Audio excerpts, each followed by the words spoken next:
We Spencer. go. Spencer, I have a surprise for you. Okay.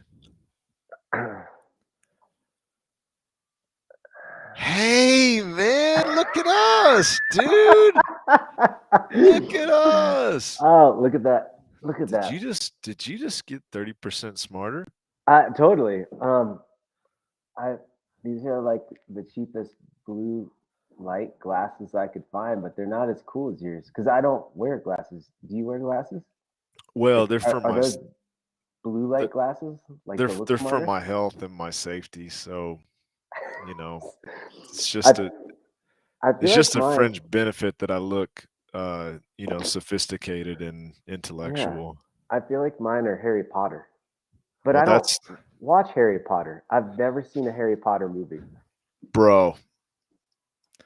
I've read we're on the last book with our girls. Don't knock it till you try. That's all I'm saying. That's I'm all I'm saying. no knocking. Didn't knock it. I've yet to read um, or watch a Harry Potter film to date. Man, because I was just gonna say, like, you meant that as a slight to yourself, but if my girls heard Yeah, that, they would be like, "That's they awesome. they'd be like, I "Do want those you? too." Yeah, do I look like Harry Potter? I feel like I look older or less Bro, you look like a smart. professor.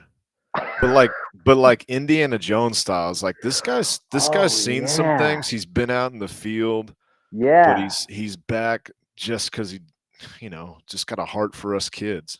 yeah. You I know what I like mean? that. Like a Yeah. little sense of adventure. Uh-huh. Not quite like as edgy and up to speed as yours, but been around the block a few times. Like Oh one of man, those kind of looks. were you a fan of Indiana Jones as a kid? You had to be. Like I remember watching Indiana Jones and I think it was the Temple of Doom, and that Mm-hmm. being, oh my gosh, here I'm trying to have a podcast, and let me just show you what my wife has brought over. Look at this.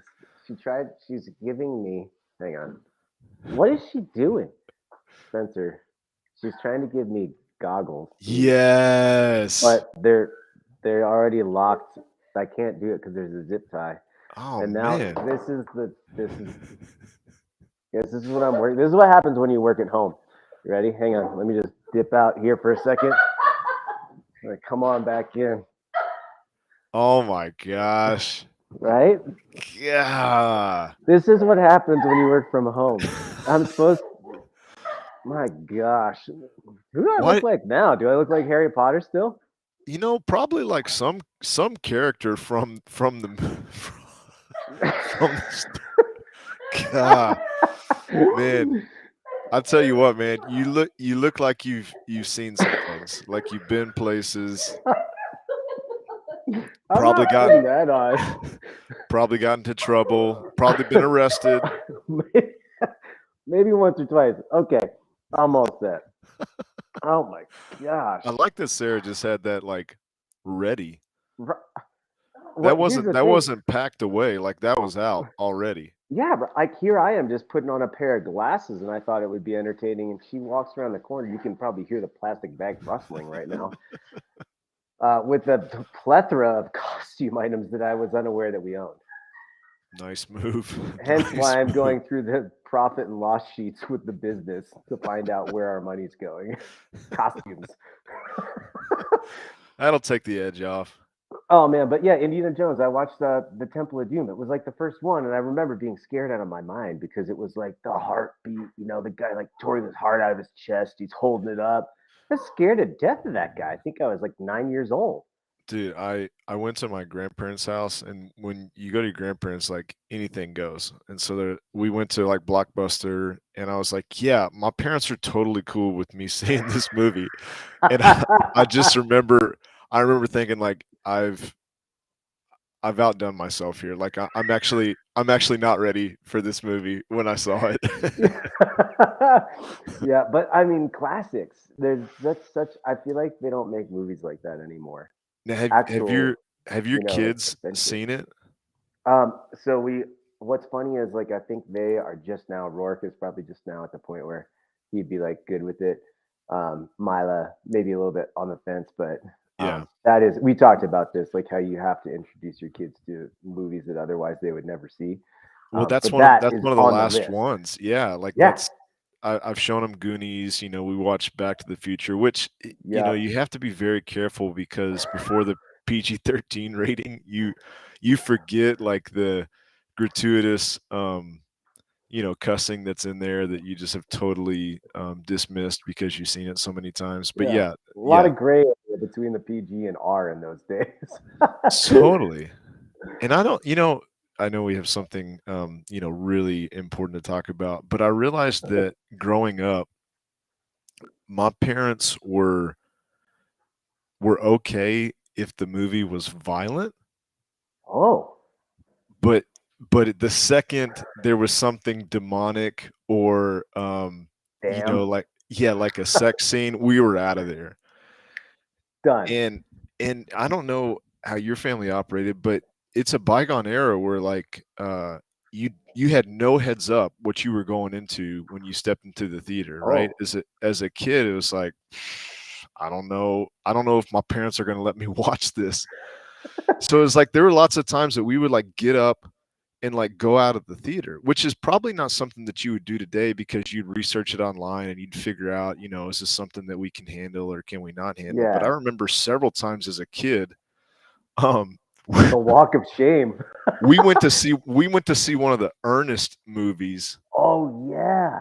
and we walked out of there because yeah, there was something in there that my parents just thought was evil, to be quite honest. That is funny.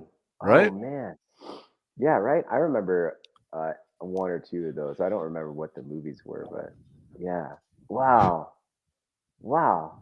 Yeah. Different times, Spencer. Walking out of theaters, dude.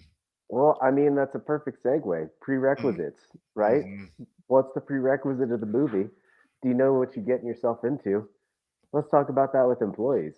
Yeah, Let's, great I mean, see segue. how that, That was yeah. so good. That was so good. Yeah. So, You wouldn't have been able to make that bridge without those glasses on, I guarantee it. not at all. I mean, I think the wig would have really set me off.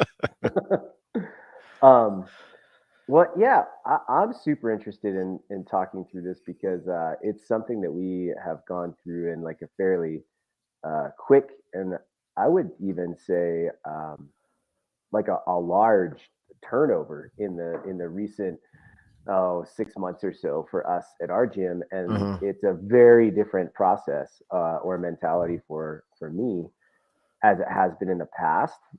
And I'd be really curious to hear. I'm excited to hear kind of your process as well on the hiring jam. And maybe have you, I'll ask you, have you, or was there ever a time where you saw a turnover of coaches and you had to reevaluate your hiring process? Yeah, yeah, for sure. And some of that came from gyms that formed within our gym and branched off and did their own thing. And so Mhm. there would be over the years like different um what's the plural of Exodus? Well, there would be an Exodus and Exodus, Exodi. Exoduses, Exodi. Yeah. And so, not only will we lose members, but there may be more than one coach that splintered off and did that. So yeah, I mean, for sure, we've had periods of time where the problem to solve is not just training one coach up, but it's having multiple spots that we need to have covered and things like that. What was your original when you first started the gym? Because we were around the same time, like late 2000s. What what was your original hiring process? As far as, hey, who am I going to hire? Because I think it's probably pretty similar. But what was the criteria when you first opened? When it was just a clubhouse, Yeah, it was who was hanging out at the clubhouse the most, right?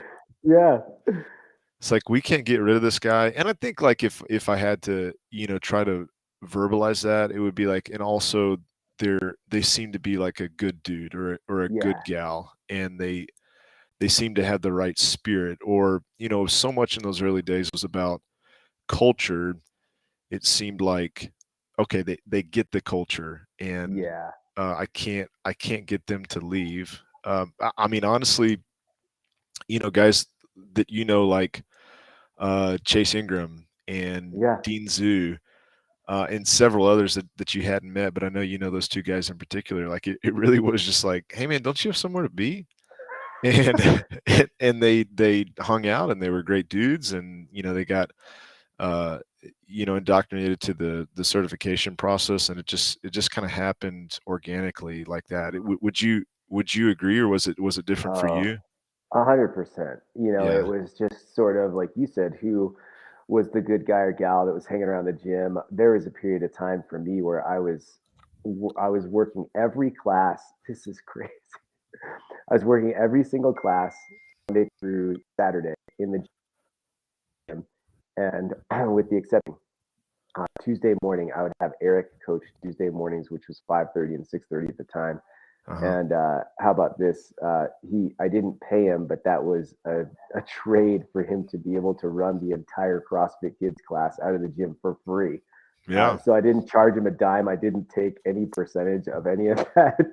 And the trade was just teach 2 classes a week, which is like not a good business practice, but um, that was it. And then I would actually teach seminars on the weekend, and I would Mhm. often have my dad, believe it or not, my dad come in and like cover a class for me or run an open gym type Oh, thing. really? Oh yeah, my Oh God, 60, that's awesome. 64, 65-year-old dad. Or my wife Sarah, she would cover stuff for me. And then, dude, I would, the drill. I would land at 12 p.m. or 12 a.m., 1 a.m. I'd drive an hour home, and I'd get home 1:30, and I'd wake up and rally and go to class at 5:30 a.m. on Monday morning and just do it. I did that for a year and a half, probably. Yeah. But God, anyway, such a whip. oh gosh, yeah, and that kind of perpetuated into yeah, this is the people that hung around the gym, seemed like good people, expressed some interest in training, and slowly adopted that. Very similar to your experience. I had been on seminar staff, and so was able to kind of put the bug in Eric's ear and then Doug's ear. Um, and Eric got on seminar staff, and I remember helping coach him up on like how to prep for that. Hmm. And then same thing, Doug. He actually left his job because he wanted to jump on seminar staff, and we helped prepare him for that. And yeah, so it was a very, very much who's around, who's a part of the clubhouse mentality, um, and not at all about what I would say. Understanding the vision of the gym. There was never even a discussion of that. Right. It was just like, hey, who's available? Who seems good at this, and like how can we roll with it, and we just went from there. And I think that, and I'm sure anybody listens to this, like if they started this as a passion project, they would have, a similar uh, synthesis of this. And so the first phase, it seems like, hey, we have a handful of people that aren't being paid, but they are comped to free membership. I still think this happens probably in lots of gyms. I'm just, not as Oh yeah, keyed into it. Um, yeah, and then the next phase is somebody is passionate enough about this, like you mentioned, that they say, hey, I'm going all in, I'm quitting my job. And that's kind of the next, you said it, but for me it was like, okay, how can I get these guys to make more money, because there's a finite number of classes that they can coach.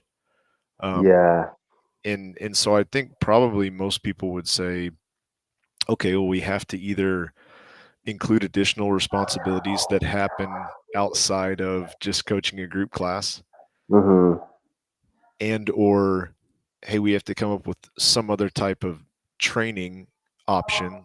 You mentioned, a yeah, kids program. Lots of people go to private training. Maybe yep, it's another specialty group. And so, as I look back, that seemed to be kind of the next phase was, all right, man, these guys have put their livelihood into my hands. And so yeah, I have to come up with other streams of revenue, other responsibilities.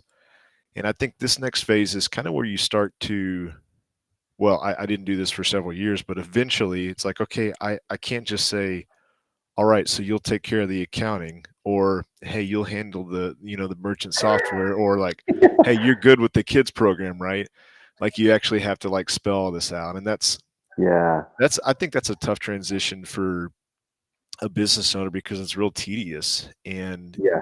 I think we talked about this last week, like you come to grips with like even what's in your head as you write it down isn't as perfect as you think. Like this process that you think is just going to go flawlessly, like doesn't work like that. So that Yeah. feels kind of like the next phase. Would you agree with that, or anything to? Yeah, and still something I really am not good at, and I'm working through.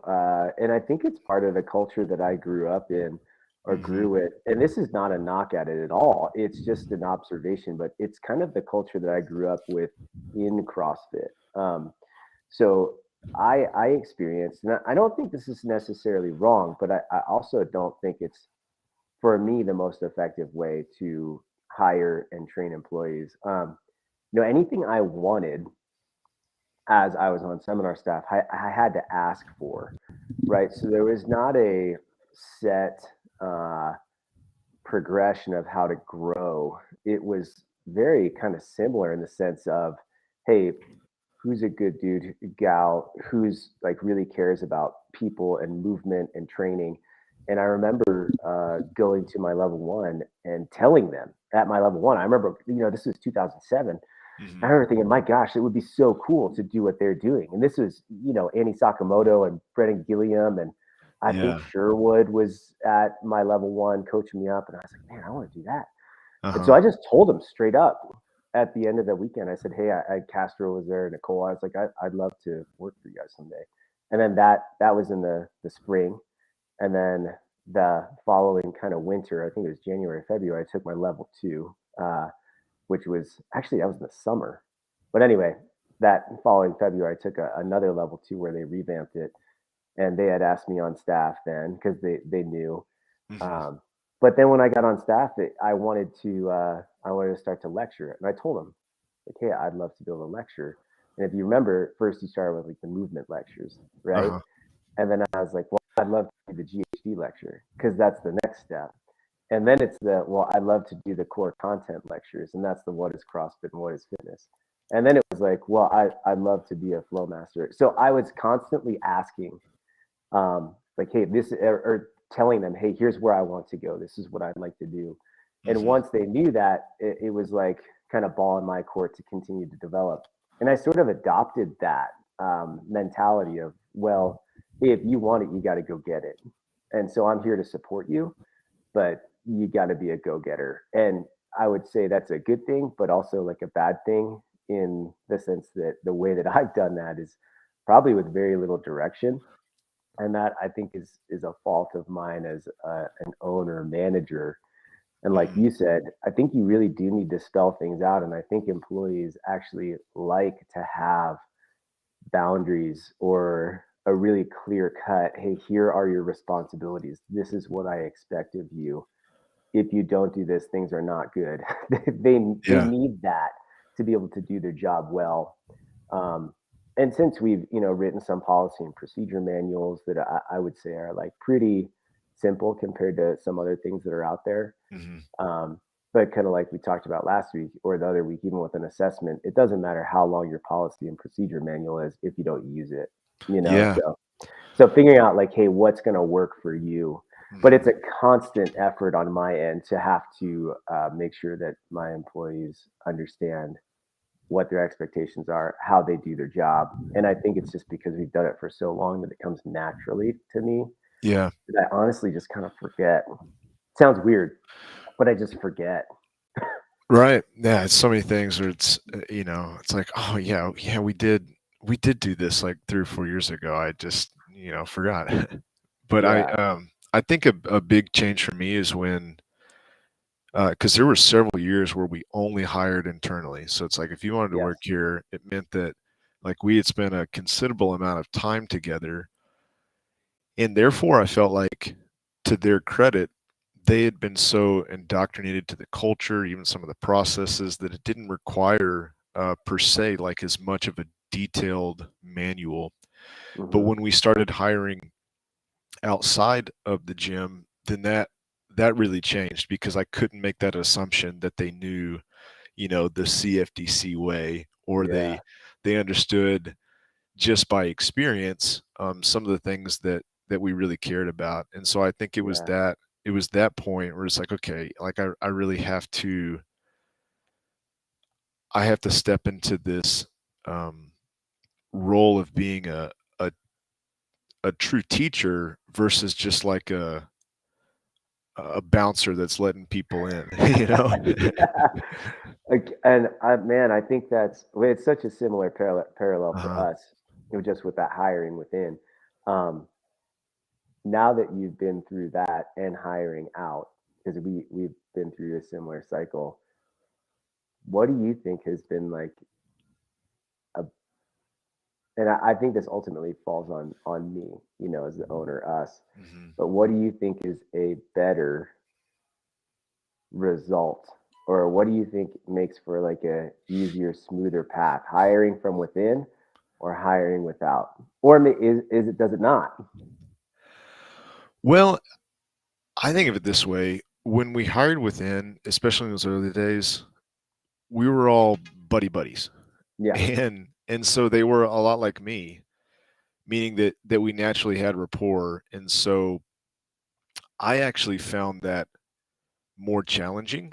In certain ways, it was easier, like we said, because we didn't have to spell everything out. They had been around. Yeah. But that distinction between being an owner and being a coach or a staff member was harder to establish. And also it was harder to coach myself if that person and I were similar. And also, when you talk about having people around you, you don't want, you to be awesome and them to be duds. But Hmm. I think it's okay, and it's one of the things I like, that not everybody I work with is exactly like me. There's lots of different personalities. And so I actually kinda I think it's more challenging, but I think that creates a richer environment where everybody understands the mission, they understand the vision, but it's okay to have a different delivery, Yeah. because I felt like in those early days, like, everybody coached like I did. Uh-huh. It was carbon copies, and now, man, the guys we have, like, they'll be, coaches that are really loud, and then we have one that's, not very loud, but really, dry and witty, and and Yeah. so on and so forth. So I think if you can control for the things that are important, then that creates more diversity, and then you can train in the stuff, that maybe they don't know, particularly for your own business. What do you think? Yeah, it's one of those things where I mean, super similar, right? When we were hiring within, there was this level of comfort there, right? I knew who they were.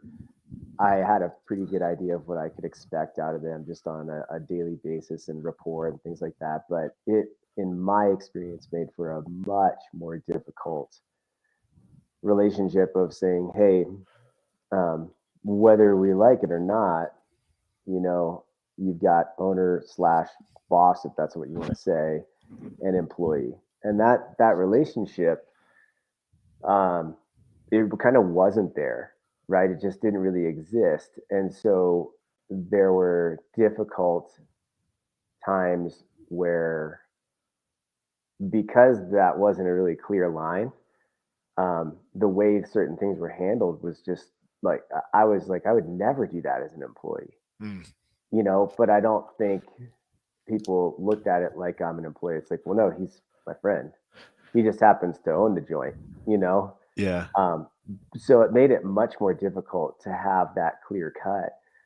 No, like there's a difference there, right? And Mhm. so as we stepped into this process, and this just kind of happened naturally. It wasn't a concentrated effort, but as we've kind of gone through this season of change and had to hire out, I actually think it's probably one of the best things that we've had to experience, because it's allowed me to focus on the fact that there is that difference there. Like, Uh-huh. I can be your friend and I can be friendly, but I'm still your boss, Yeah. and I still am the guy that's on the hook, and I still am the one that directs the vision of the gym and what that's going to be. And it doesn't mean that those people can't be included in that, but I think this is the most important thing that I've learned. And this is also the different space for us that I never really thought about is as we have looked at like hiring out, I'm a big believer that you can make a good person a good coach. I Yeah, can't make a good coach that's an a-hole a good person. I man, can't do that. dude, we could stop the conversation with just that sentence right there. I think you could sum it all up right there. Yeah. And with that, when I look at that and I talk to these, like, because we're going through kind of a new hiring process now in trainer Hmm. development, there's that conversation. And then the next thing is like, hey, here's who we are, here's what we're about. And if you align with that, then we can start this process. If that's not something you drive with, then this is not the place for you. Yeah, I think as I was listening to you talk, it made me think of, today you marry for love, and then, you try, based on what your beliefs and standards are, you try to support your spouse and encourage them to be better, which is kind of like the early days of hiring. It's like, man, we're with these guys just because we're buddies, and it's like, oh yeah, but you do kind of need to be better, and here's some things that I'd like for you to do, but I'm gonna say it very gently because I know that's not how we started our Yeah, relationship. yeah. And I And like think if you what, don't do it, we're still gonna be okay. yeah, yeah, yeah. But I think what we're talking about is almost like arranged marriages or marriages that were developed for economic reasons. But then you end up falling in love afterwards. So I feel like you want to start with like, hey, you're here because you are a part of this machine that I've developed that I want to be an asset moving forward. Yeah. That's why you're here. And I'm going to teach you so much, and then we're going to actually really enjoy being around each other. So it's like all the same ingredients, but I think it's in a much more appropriate like order, instead Yeah. of being like, we're super great buddies. Okay, now let me like give you criticism and feedback. That's a hard sequence. So I think, anybody's listening to this, you can have all those things. It's not like you're on this ivory tower and all these peasants don't interact with you. It's like, Yeah. I love spending time with everybody that I work with, but there's Yeah. no miscommunication about what it is that we do here together. Yeah. And I think there also becomes like it's just different, right? In the sense that I can still enjoy hanging around them, being with them, but the way that I kind of look at it now is I'm still the guy that has to steer the ship. And Yeah. I'm still the one that has to be the leader and be the guide for these people. Hmm. Where when it was just the clubhouse with my buddies, there was much less of that. And I don't know if it was just the dynamic that is just naturally happens with a closer friendship is, you don't want to step on toes, or maybe it could just simply be personality. But it, depending on the person, it can be a really difficult path, right? But when you have it set up to where there's that clear expectation and someone comes in as an employee first and then that friendship is developed over time through that, it's still very different than, hey, we went to high school together and hey, we did these comps together and let's start a gym, this will be great. And or hey, I started one, you should come coach classes because you're a great guy and it'll all be good. And then over 3 or 4 years, I mean, this is very much what happened to us. We didn't have a policy and procedure manual. There was nothing like that, Hmm. and oh, well, hey guys, we're going to introduce this. And there's some like, whoa, like there's some formality here, dude. Like, what? That's weird. It's like, well, yeah, but, and, we need to do that. And I'm going to need you to show up 10 minutes early before class. Oh, whoa, hey, whoa, like what? That's different. And Yeah. I think it's far easier to get pushback Yeah. when you have that real friendly level of comfort. Not that you shouldn't have that with your employees and like have open door policy, but I just feel like it's really different. It's really different when they come into it with these expectations and those guidelines as opposed to just sort of like evolving with it as a buddy. Yeah. And I think I'm often reminded, it's like, man, I don't really know what I'm doing either. I'm trying to Yeah. make I'm trying to make the best decision I possibly can. And experience has been an expensive teacher for both of us. And so Yeah. these things that we concoct in our head, like it really is an attempt to try to create order out of chaos. But we have a couple of, and I think over the years, like what you just said, like we try to improve things that requires change. Change is hard, and Yeah. any staff member that weathers the storm, I have such a respect for, because it means that they've been able to handle that, which I Hmm. bet if I was in that position, I wouldn't handle very well. Sure. And they're able to like evolve with the business. I think that's a really hard thing to do, and in fact, I think it's like extraordinary, because Yeah. most of the time it's like saying, back to the marriage analogy, it's like, hey, this relationship that you think that we had, it's not there. Yeah. It's It's such not a it, it's a yeah. great point. It's a great point. It really is. And what's tricky about that is that I don't know that there's necessarily to reconcile that, right? Because when it comes, like we've talked to you about so many times, when it comes down to it, somebody, whether that is the owner or it might be the manager of the gym, if the owner is really distant, or like whatever, somebody is going to have to make the hard decisions. Hmm. And sometimes those hard decisions can lead to uh, a change, right? A different structure, a different flow. And change just is sometimes hard for people. And I think it is, especially the longer they've been there. And I Yeah. completely understand that. So I think, to your point, that's a great that's a great point. Is just the ones that are able to weather that. I think two things. Kudos to them for being able to do it, and to the owner for being able to communicate that and saying like, "Hey, I know this is probably not something that feels really natural or easy, but like this is why, and this is how I want to go through this with what I think we can accomplish." Man, I could learn a lot from that for Yeah, myself. and man, totally. And I think that's a great thing to like segue into, is like when inevitably you realize that you've messed up, or hey, this plan that you had in your head isn't going exactly like you thought it would, and you need to come up with a better plan. You have to take 10 times more time explaining that and breaking down why, right? Yeah, And I think the mistake probably all of us have made is just like, hey, this is what we're doing, like get on board. Versus, so it's this thing called margin. And if I continue to let you take 100% of the private training revenue, this is what I forecast will happen. There'll be yeah, so much leverage on the business that if there's a need for more than $1,000, we can't do it. yeah, And I think, even sharing the finances with the business, with employees, and like just pulling the curtain back a little bit on the risk that's on our shoulders has yeah, always been, maybe not initially, but eventually been met with like understanding and a little bit more buy-in with the changes that we have. But also, uh, I stole this from Tony Robbins, and the acronym is CANI, which stands for constant and never-ending improvement. And I was like, hey, this is just how I'm wired. I want you guys to call me out if you think that I'm doing something that's stupid. I'll have an explanation with why I think we need to change this, but like wrap your head around that, like I'm obsessed with trying to make this better.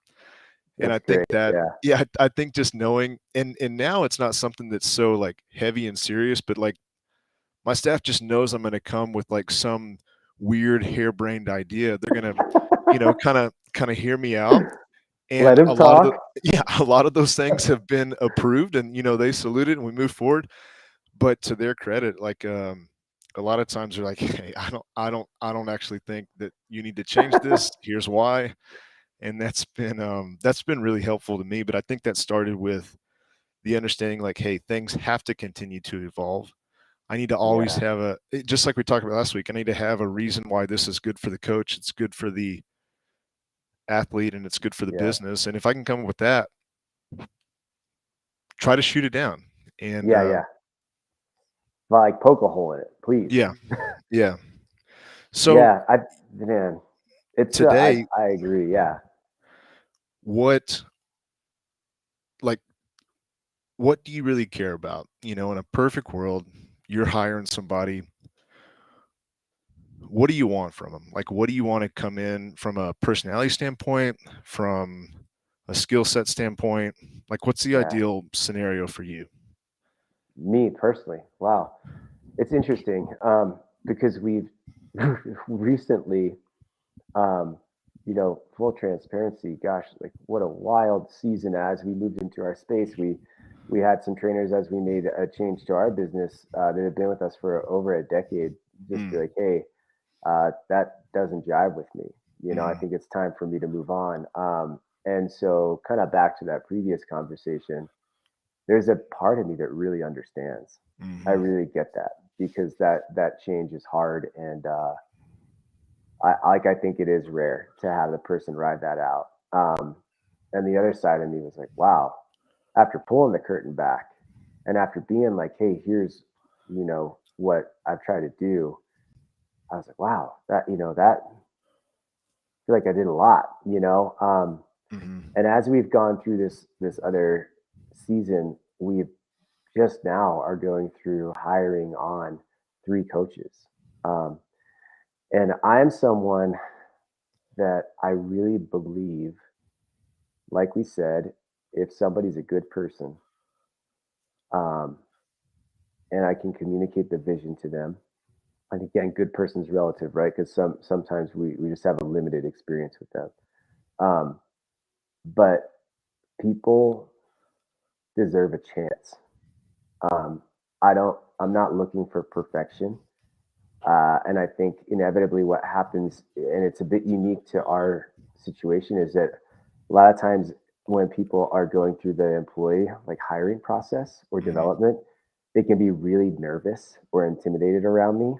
Um, and I don't think it's because of a way that I present myself, but maybe just like previous experience Yeah. in the community. Yeah. Um, and so I try to give people the benefit of the doubt and understand that nerves are going to be there and play a role as they're Mhm. starting to teach classes and go through trainer development. So I'm a huge fan of giving people a chance, right? But with that, the ideal employee to me is someone that understands the vision of where we want to go. They are completely on board with that. And it doesn't mean that that won't change or, but they're completely on board with that. And I think the third one that creates not necessarily a good employee, but someone that has the potential to really last is they have to have some form of a self starter or work ethic mentality that is similar to an entrepreneur. Yeah, And man. the only reason I say that is because the probably the best coach that I have ever had is Chelsea, and she moved up to Washington because her husband got a gig up there. And the reason why she was the best is because of those 3 things. She understood the vision that we had. She was totally on board with that. And she was not afraid to be told no. She wasn't Mm, afraid to work hard. She wasn't afraid to understand that there's an investment of time as you're developing one on one clientele, as you're trying to develop maybe a small group training atmosphere within the gym. And man, because she had that tenacity and vision and mentality, she crushed it. She did really well. Um, and I say that because any coach, whether you guys are a gym owner or a coach out there that's listening, where you're going to find yourself making the most revenue is, and we can talk more about this later on, is generally through some form of one-on-one or customized training experience for members. It's not going to be teaching group classes all the time. It's just an impossibility. yeah. So those 3 things to me are the most valuable thing, probably in that order, I would say. The vision, being on board, and then the self-starter thing. Because I Yeah. could still have someone that gets the vision is on board, and they might just be coaching class and knocking it out of the park. But they also might not do great with one-on-ones. And if that's what they want, then that's okay. And to me, self-starter means you are willing to expand your skill set beyond what you once thought this job was all about. Yeah. I mean, you and I are doing the same thing. It's like, okay, I got really good at coaching the air squat. All right, now I need to be well versed at like speaking in public and then program design. And then from a business owner standpoint, it's like, okay, I've got this group coaching model down packed. Now I have to actually like coach others. And it's like we're all going through the same process, but I think that's a really intangible for someone to be like, hey, I'm willing to do what it takes here to be good at this job. Be like, okay, copy that. Guess what? It's a little different than what you thought, or it's just a little more expansive, right? Like we've said in the Yeah. past, like the map is not the territory here. Like you thought it was just getting people in a circle and giving them direct instruction to go up and down and briefing Yeah. at the whiteboard. There's a little bit more to this job than that. Are you in? And I think the ones that are self-starters are like, yeah, let's go. What do you want? Yeah. I agree. And it's not easy, right? Because I think that personality requires someone that wants to do it more as a profession, Yeah. as just a side job. And that's okay. I think there's so many gyms out there that have a number of trainers or employees that it's either on a trade basis where they teach X amount of classes a week and they get a free membership, or whatever. There's a ton of different ways to run a business. And like we've said before, I'm not going to sit here and say one's better than another, or one's right and the other one's wrong. But the what I've experienced is to have a group. What I would much rather have is a group of smaller trainers that are more dedicated to the craft. Even if it doesn't mean they're just completely full time, they might be, a stay at home mom, but they're still, if they're invested in the vision, they're on board in a self starter. Maybe that looks like 20 hours a week instead of 40 for them. But if they still fall under that category, um, I just think there's so much potential there, and it's I do think it's hard to find the last one is the hardest to find in my experience. Yeah. And I think it's yeah, like you said, it's complex. That from a personality standpoint, man, you want them when we say open for business, when we say like, coachable, really it's saying that they're capable of doing things that they haven't done before, right? So it's this like almost like this childlike disposition. It's like, oh, sales is important. Okay. Well, let me figure out how to do that. Or it's like, Yeah, oh, okay, I got to actually meet with these guys outside of class. All right, what does that look like? And I think that's where we step in and be like, yes, we're the guide. Let me figure out what my brain says and to try to put that into words that make sense to you. and do you Um, think there's an element, sorry to interrupt, do you think there's an element of understanding, like the need to invest time and energy before seeing income? like from them, Yeah. yeah, I think so. I mean, we think of. I've tried to mimic everything that we do with an athlete, like with the coach. So, Yeah. for example, if somebody's getting on our website, like they're just curious, right? They're just Hmm. checking things out. They're getting on Instagram. They're like, I wonder what I think about this. Yeah. And then when they finally decide to talk to us, like we try to enlighten them. We try to actually give them like real information that would help this process. And then, the final step is like, hey, are you committed to doing this or are you not?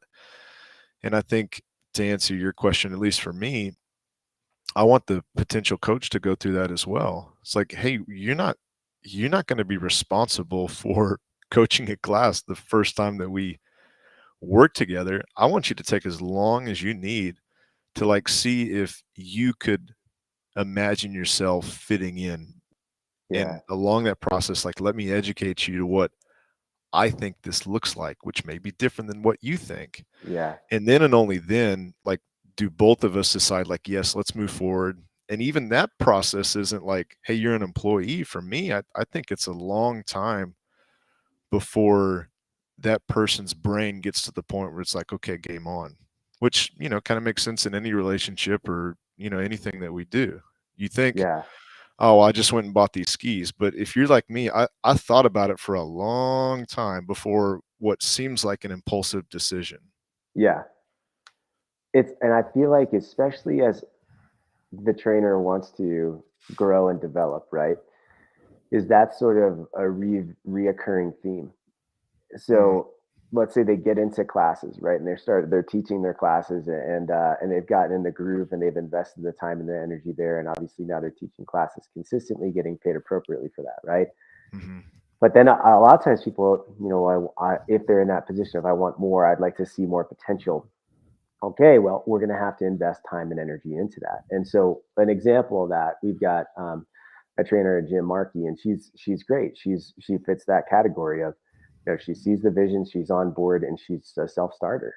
And so, a good example of that is we've tried to develop a relationship with a physical therapy um, uh, business in town, and thankfully they're right down the street. I spent some time meeting with one of them there, which, hmm guess what? You don't get paid to meet with them. Yeah. You get to sit down and have the conversation, develop a relationship, help them understand how we do what we do. And Marky is working with certain people in the gym and is referring them to the PT when things are outside of her scope. And she is taking the extra step to actually even go to some of those sessions where they're at the physical therapist and they're being seen by the physical therapist and learning from them, and also building a ton of trust and the reputation with that client that she's doing one-on-ones with. hmm And guess what? She might not be getting paid for that hour, right? But that time and energy investment there develops a relationship to have that continual client. And I think that that is something that also is really hard for what, you know, gosh, I don't know if this, I hope it doesn't sound like disrespectful, but like a typical employee that has that view of, well, no, I just punch in and I punch out, right? Like I punch Right. in and I work the class and I get paid for the hour and I punch out and I'm done. And if I'm going to do anything, I should be punched in, right?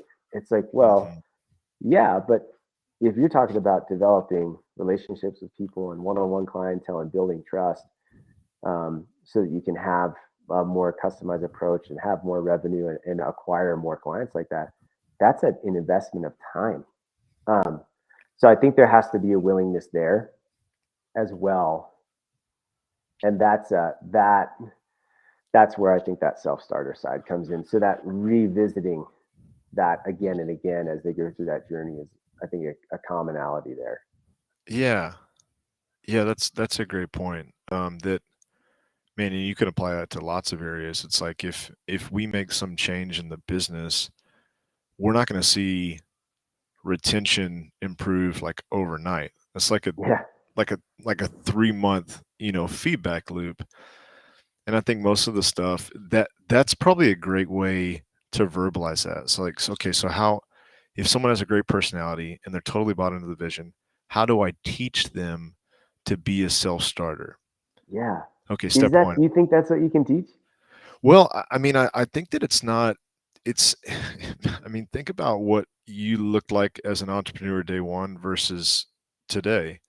Yeah, And so I think some of that is like, yeah, like you're going to have to invest in this process and not expect anything to come out of it for some time. That doesn't mean that it's not a worthy process. It means it's not instantaneous.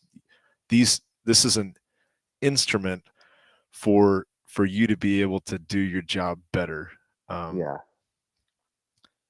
and I think what I find really difficult here is I want someone that's coachable, which means in a certain way that they're humble and they're open for improvement. yeah, But that's what I want with me when they're interacting with the client. I want them to be really confident. And I yeah, explain that confidence doesn't mean hubris. It doesn't mean that you're cocky.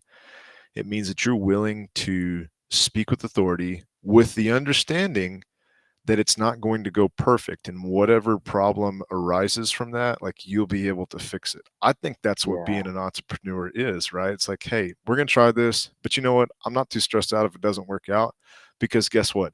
50% of the stuff that I've done hasn't worked out. Yeah. It's funny you say that because one of the coaches that we're developing now, she knows her stuff, and Yeah. she does, and she has a level of care for people where she's really good in a one-on-one setting and introducing and making people feel comfortable. And I can tell she's just nervous and she's not giving herself credit. And I've told her a couple of times now, I said, if you take command of the class with confidence, because Mhm. her I think her mentality is, I feel like I need to earn their trust so that I can be confident. And I'm like, no, no, the more you stand up there with confidence, they will immediately trust you. Yeah. And we went through that with one of our coaches, Mitch. He's a really great coach, and it was during a season of a lot of change, and you could tell the community was kind of, he was like talking. You could tell it's like, oh, what's going on? And so I would go in there and just try to like own it and be like, I'm good, and if I'm good, they're good, and that went well. And then Mitch came in, and you could tell people were like, who's this guy? Who's the new guy?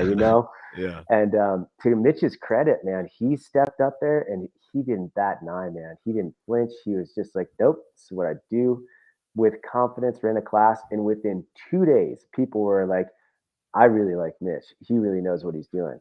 And I was Yeah. like, that's it. So I've been encouraging this gal, hey, the sooner you can do that, the more you will gain their trust and the better you'll have that relationship be.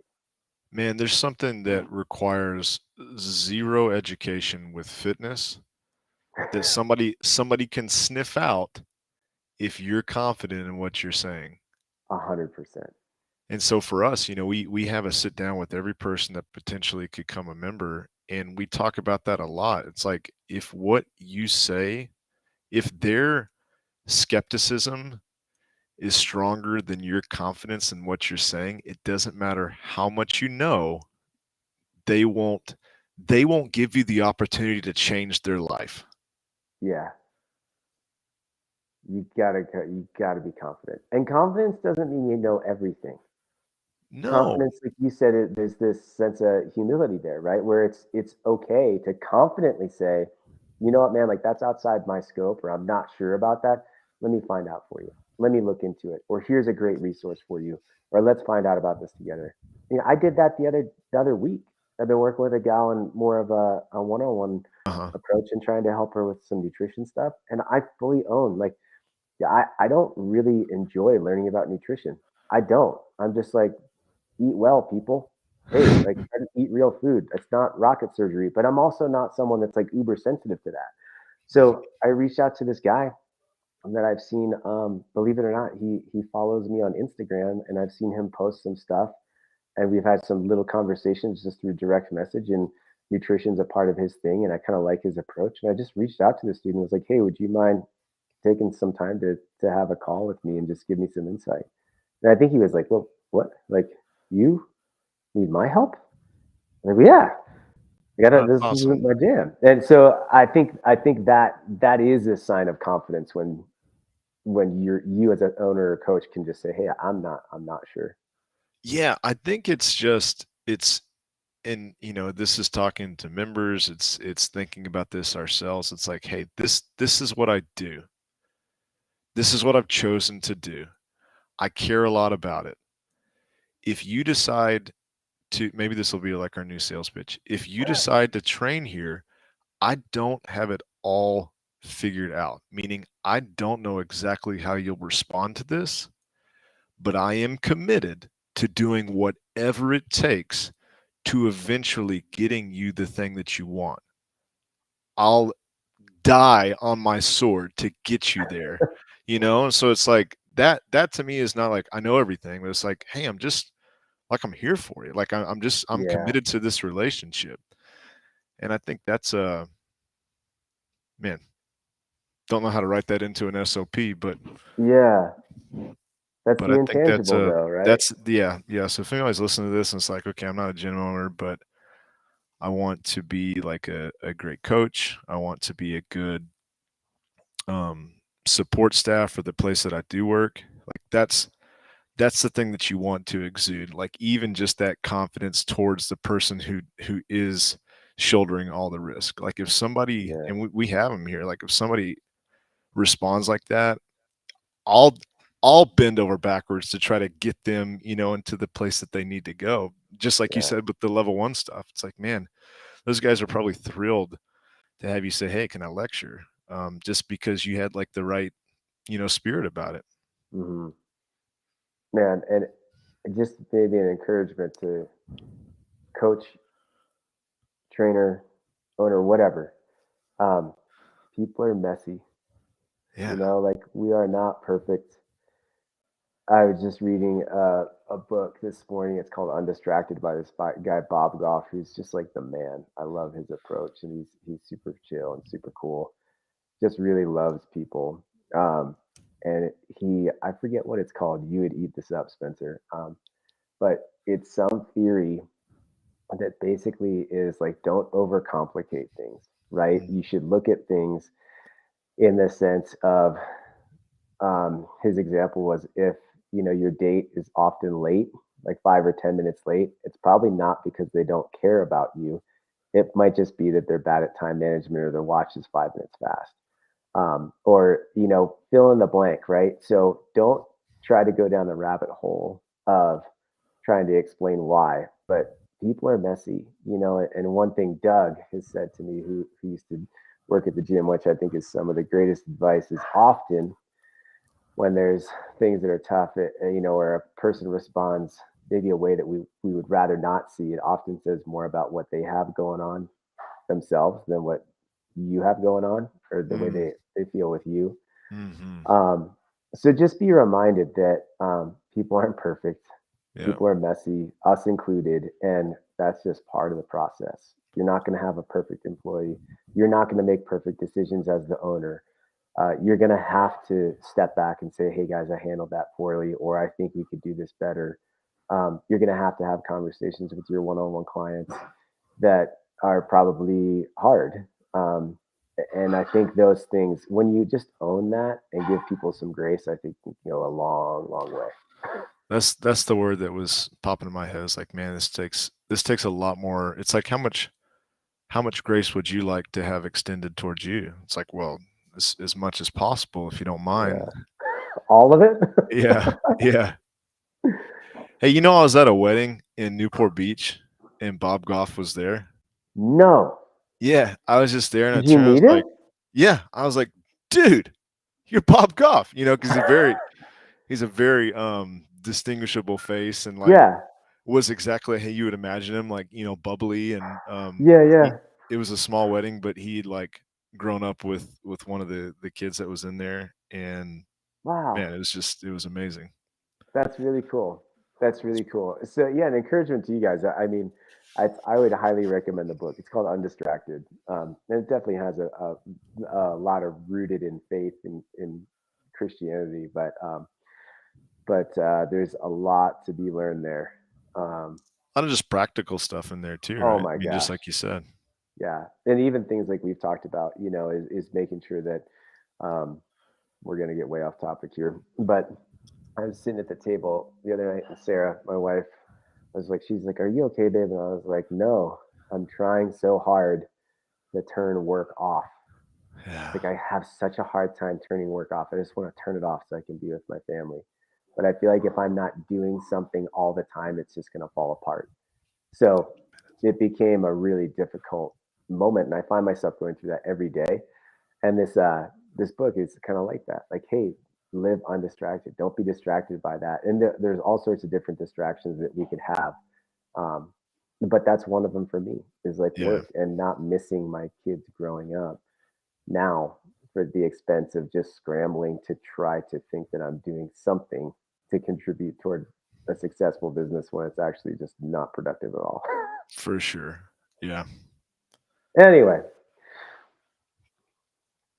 good stuff. Well, God, I hope this was encouraging. I mean, that's probably the best word to use. Like, yeah, maybe educational, but hopefully just encouraging. I can't tell you how many times I thought like, oh, I'm surely I'm the only one that's experiencing this in the yeah, entire world. And I think when you realize like, oh no, it's actually quite common what you're experiencing, it can take some of the sting away. It can take some of the anxiousness away. For sure. Yeah. Awesome. Well, hey, let's see. congrats on the 10th episode, dude. Oh, 10. Yeah. Yeah, that's what that X is up there. Look at that. That's 10. it, man. And we can take our tens of listeners. That's what I used to kid around with Doug when we were doing podcasts. You guys, let's turn our tens of listeners into 11s, 11 or 12s of listeners.